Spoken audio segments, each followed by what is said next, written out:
So guys, to make this beautiful pencil skirt right here, this is the fabric I'm actually going to be making use of. Go ahead and fold your fabric into two using your hip measurement to actually determine this. So my hip divided by 4 is actually what I'm going to use to determine how wide I want my fabric to be, so you don't go ahead and waste your fabric. So just go ahead and fold your fabric this way into two using your hip measurement, and when you are done, go ahead and mark a starting point.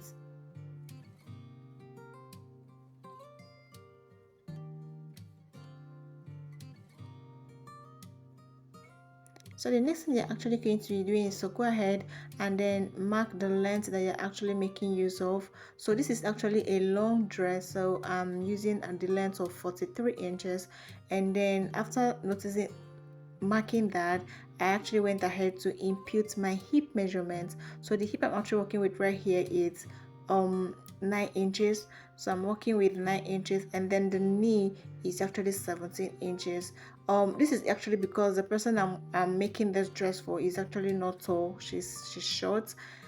And then if you're making it for a taller person, you can actually make use of 18 inches, 19, 20. It also depends on how tall the person is. And then again, the hip is not also constant. Sometimes it can be 10, it can be 11. That also depends on the person's height. Okay, so after doing that, I went ahead and impute the waist measurement divided by 4, and then the hip again divided by 4 as well. So the hip divided by 4, and then the waist divided by 4. So taking the hip measurements, I'm not taking it down to the knee line, as you guys can see. So after marking that, I went in by 1 inch, then mark that from that 1 inch to the other end, as you guys can see. So that's what I'm actually going to use down to the length of the skirt. So even if the length is as long as 70 something, you're actually going to use that. As long as you are making a pencil skirt, use that, but make use of your own measurements. Don't make the mistake. So as you guys can see, I'm just marking it, connecting the waist to the hip, and then the knee, taking it down, as you guys can see.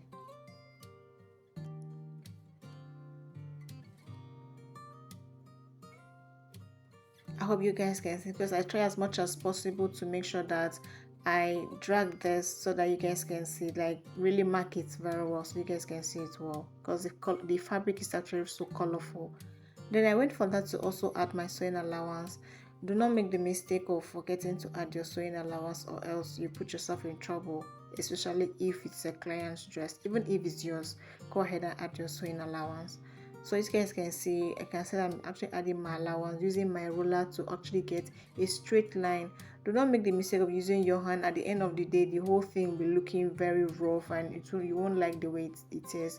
So I'm just connecting that all the way down to the length of the skirt. And when I'm done, normally I do not add that to the front of my skirt. So from this place, I'm actually going down by 1 inch, then I will connect it this way. You can see the way I place my ruler, I'm actually connecting it, because the waist of the skirt is usually not straight. For the front, it's not straight, it's curved somehow, so it's not straight. That's why I'm coming down by 1 inch and then connecting it just the same way you guys have seen me doing like this.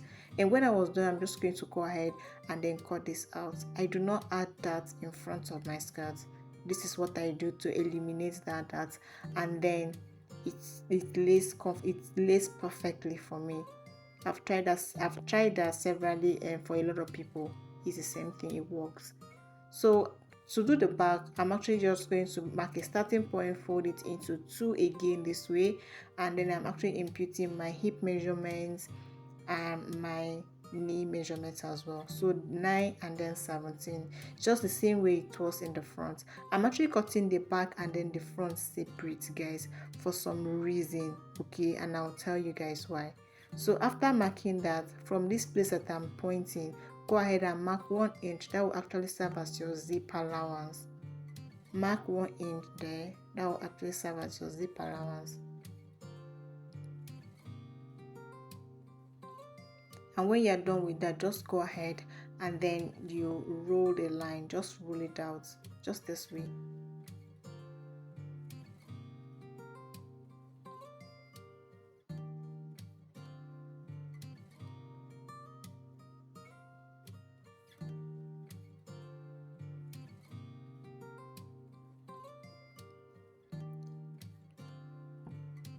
And when you are done with that, so from that place you actually marked your zip allowance, that point, go in from that place by 1/2 inch. So the reason why you're doing this is so that you can create more space for your butt to end to sit comfortably. Okay, aside from the darts, you're also doing this to create more hip. So from that 1/2 inch that you mark, that's what you're going to impute your waist divided by 4, then plus your darts. Then divide your hip 2 into 4, and then take it down to the knee, just exactly the same way you did in front. So the only difference from this back is that 1/2 inch from that zip allowance from the waist. Then make sure you add your dart, because there's dart at the back. I add dart at the back, guys. It's only in front that I do not add that, so the back will always have that. And then when you are done, connect the hip to where you actually put your darts. So the darts I actually make use of is, I use 1.5. You can actually make use of 1 inch, but I use 1.5, because the more you take your darts, the more you are creating more hip for yourself. You'll find out that it works. Now for the back, from that zip part, as you guys can see, I'm actually going in by 1 inch. This will actually help you to create that pencil effect perfectly, because if you're only taking that for the front, it won't look nice at the end of the day. But this is how I do mine, and then it works very well, guys. You can give it a try. So from the back knee, from the knee, go in by 1 inch as well, all the way down to the length of the skirt. Then from that place, connect it to the hip. You can see that you're already creating like a bulge. That hip part is already looking like, I just hope you guys understand what I'm trying to say. Like the hip is already there, so you guys can see. So I'm just going ahead now to mark 1 inch from the back, which is going to serve as my zip and the allowance. So after that, I'm just going to cut the remaining ones out. And do not forget to also add sewing allowance, for the other side, from the side as well. Like this is what I'm referring to, adding sewing allowance there as well. So go ahead and add that.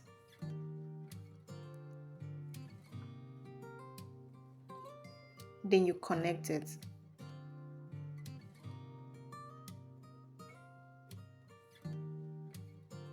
Then you just go ahead and take this down as well. After that, they're just going to go ahead and then cut this out.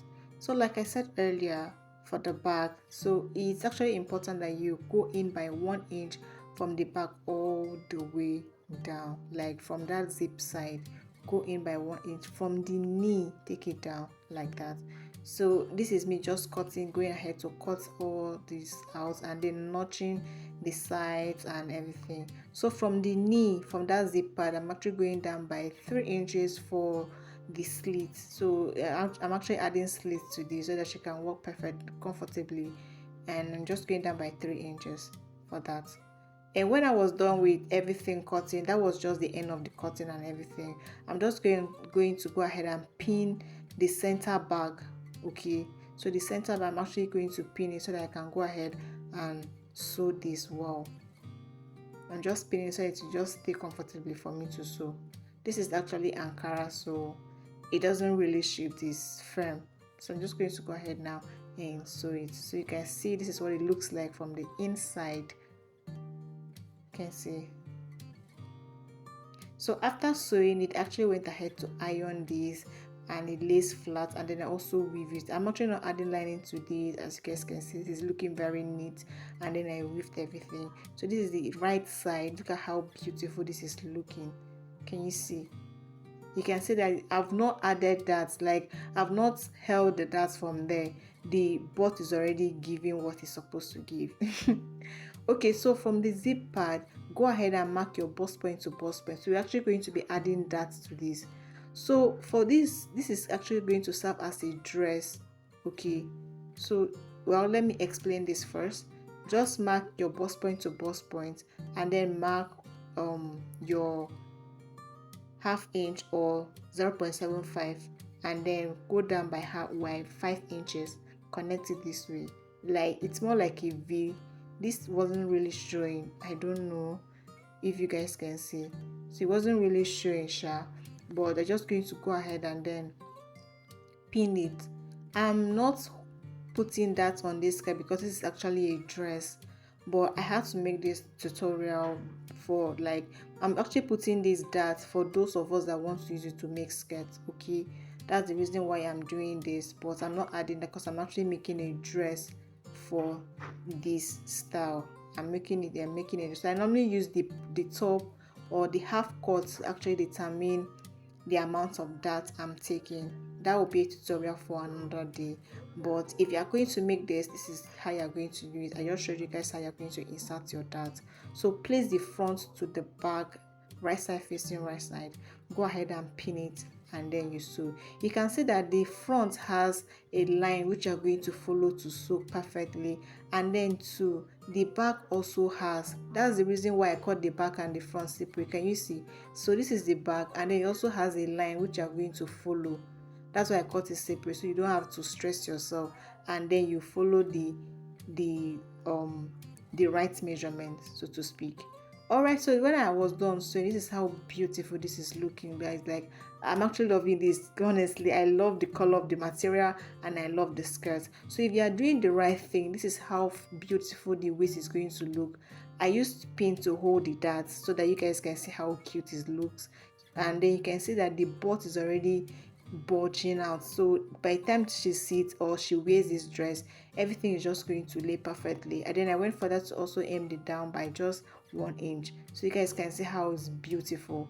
So when I was done, I'm actually going to be opening the back slit to add this aiming gum. So this is actually aiming gum. I don't know if you guys know it, and I don't know if it has another name, but I know it as aiming gum. So when I was done, I'm just opening the side of the slit where I want it to be, and then I'll put it and cover it just exactly this way, and then go to my ironing table to give it a nice press. Sprinkle a little bit of water and then iron it. Then I'll do the same thing to the other side as well. I just hope you guys understand this, because I'm not making it as a full skirt. I am attaching a dress, a top to it. That is why I'm not putting that like I said earlier. I'm so sorry about that. I think I'll still make a tutorial for this again. So I'm very sorry about that. So after I've gummed this is how it looks like. It lays perfectly flat, you can see, and this is, look at the hip, is already bulging out. So by the time she wears it, the thing will just sit on her bum bum. I'm sorry, to just sit on her butt very well, and then it comes out so beautiful. Can you see the pencil effect? So I'm actually going to show you guys how to fix the band in case you want to. So go ahead and fold your fabric this way and divide your waist into two, and then add the zip allowance. After doing that, cut it out. When you are done cutting this out, go ahead and then just place it this way, and then mark the length of your band. I'm actually using 2 inches, so I'm actually marking 4 here. So cut the excess out, and when you are done, you're just going to fold it. You're just going to fold it this way. Oh well, you're supposed to fold it to the right side, not this way, but the other side. Like, I'll show you guys now. This was actually a mistake.